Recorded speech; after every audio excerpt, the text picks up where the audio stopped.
জাসাদু কুল্লু, দেহের এই গোশতের টুকরা যদি পচে যায়, খারাপ হয়ে যায়, পুরো দেহটা খারাপ হয়ে যায়। বিষ্ণু বললেন আলা ওয়াহিয়াল কলব, জেনে রেখো এই গোশতের টুকরাটার নাম হচ্ছে কলব। সেটার নাম কি? এই যে বাম স্তনের 2 আঙ্গুল নিচে থাকে, এটা এই জায়গায় আল্লাহ সেট করে দিয়েছেন কলব। আলা বিযিকরিল্লাহি তাতমাইন্নুল কুলুব।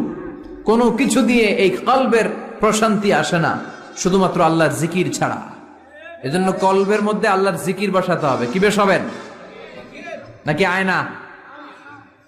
অনেকে আয়না বসাতে চায়, বসায় না? কি বলে? আয়না বসায় দে মোর কলবের ভিতর।